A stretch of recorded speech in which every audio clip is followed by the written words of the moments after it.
Minutes ago, Dana White just announced some massive fights, and I'm so excited to talk about them with you guys. The first one that I'm going to talk about in this video is Charles Oliveira versus ARMAN TSARUKYAN at UFC 300, and he also announced Dustin Poirier taking on Benoit Saint Denis, which I will talk about in a different video. Joe cooked. Joe cooked. He knows what he's doing. Matchmaker Joe, I knew he wasn't going to let us down. This is a UFC 300 fight. I'm really looking forward to it. I wasn't sure if Charles Oliveira would be on UFC 300. Now we know that he will be, and it won't be against Makhachev. It will be against ARMAN TSARUKYAN, and that means quite a bit for the lightweight division right now. It means that Islam Makhachev versus Justin Gaethje is probably next, because UFC 300, I believe, is in April, so about 3 months away. And I know Ramadan is taking place over March, April, so maybe they're going to try and squeeze in Justin Gaethje versus Islam Makhachev on that Saudi Arabia card, or maybe sooner if they can.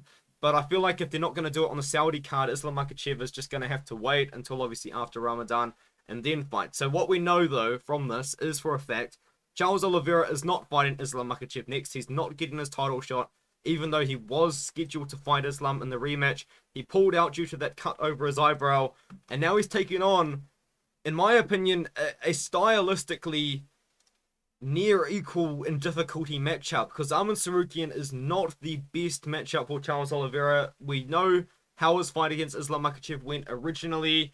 Now, it didn't look that great against Makhachev, and TSARUKYAN does have a similar sort of style. Now, obviously, the TSARUKYAN isn't going to be as good at striking as Islam Makhachev, but we've seen TSARUKYAN's dominant wrestling before. We've seen his dominant grappling before in the past. We've seen him look really good against, obviously, opponents like Beneil Dariush, as I bring up how striking isn't as good as Charles Oliveira, and he knocked out Dariush in 64 seconds. But yeah, this is such a good fight, man. I literally, if you guys didn't know, I had an exam today. The exam finished about an hour and 15 minutes ago, so I've only been home for about half an hour. And here I am. I opened up my phone to Twitter, and Dana White has uploaded, and I'm so happy, man. Especially because I've been so sad about how I've been a little bit disappointed with how UFC 300 has been looking. I didn't see if this was 5 rounds. I'll see if the original tweet had that, because I have a feeling this might be 5 rounds. I know UFC 299 is 5 rounds.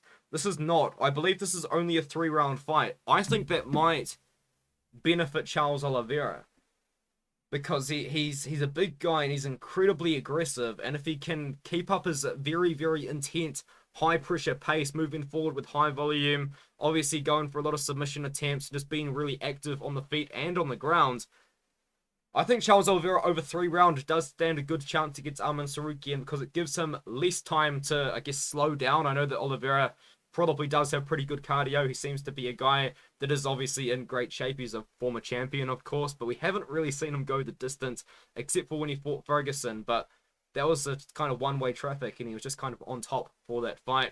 3 rounds, I think, actually might suit Oliveira, but I feel like a lot of people out there will be picking ARMAN TSARUKYAN to win this matchup, just because of how he knocked out Dariush in a minute. Nobody has really done that. I mean, Oliveira did it, but he still had to deal with difficulty in the wrestling, which TSARUKYAN has, but TSARUKYAN had to deal with some difficulty against Joaquim Silva, which maybe is why Oliveira likes his chances. Not that they have a very similar sort of way of fighting, just that I think Oliveira might have seen the Silva matchup, and you can see a lot of holes in the game of TSARUKYAN by watching that Silva matchup. And then obviously Gamrot was able to defend a few takedowns and get some reversals, but that was a controversial decision. This is just a good fight. That's what it comes down to, man. I mean, just to give a quick breakdown off the top of my head, I mean, at the end of the day, I'll be honest though, my brain's a little bit fried. I just had a math exam for, I guess, engineering maths, but what it is pretty much just advanced calculus, so my brain is kind of going through it right now. So I just got home, and this is the news I come back to. As you guys know, Charles Oliveira is one of my favorite fighters. In fact, I probably will go out there and say Charles Oliveira is my favorite fighter. And here he is against ARMAN TSARUKYAN.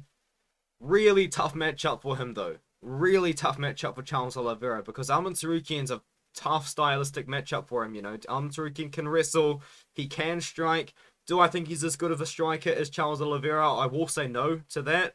The reach advantage and the size advantage, well, I mean, the size of Arman is pretty beefy for a guy that is 5'7", but Oliveira is big for 155 as well. He's going to have that reach, 74-inch reach to 72.5. It's actually not as big as I thought.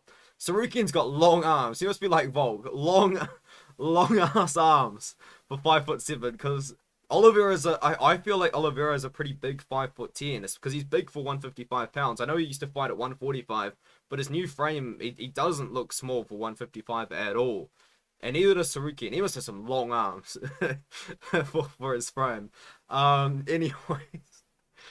Yeah, Tsarukyan's gonna be tough. The thing is, though, I said that with the fight being 3 rounds, that Charles Oliveira could have a potential advantage in this matchup with the fight being 3 rounds, but I feel like Tsarukyan could as well, because Tsarukyan now only has 15 minutes to be constantly going for takedowns and potentially getting them. We've seen Oliveira getting taken down. His takedown defense is not the best.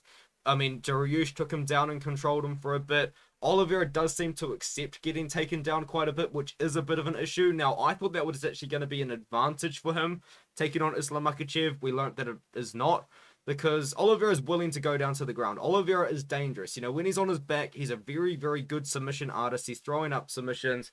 He's throwing up elbows as well. He would try and cut you open. Another thing to be said about Oliveira, though, is he can get cut open a little bit easier. I've noticed in his fights recently, he's probably got quite a bit of scar tissue on his face now. I mean, he's 45 pro fights in. Tsarukyan's the younger guy. He will be the one getting the top position. I wouldn't be surprised if Tsarukyan took down if Tsarukyan took down Charles Oliveira relatively often. I mean, it's a good fight. I just feel like maybe the damage that Oliveira is going to do on the feet, the submission attempts he's going to throw up should be enough, but man, I'm talking myself out of that Oliveira pick. Let me know what you think in the comments below with this matchup, and just letting you guys know as well, I will be having a video coming out very soon after this for the Poirier versus Benoit Saint Denis, so just kind of stick around if you're watching this as soon as it comes out, because that Poirier Benoit Saint Denis fight will be coming out soon on my YouTube channel. I'll talk about that fight then. I've got quite a bit going on as well. I've gotten back into music. I'm going to start releasing music soon, so I'll throw that one out there at the end of this video. And yeah, just as usual, let me know what you think in the comments below, and I'll see you guys in the next one.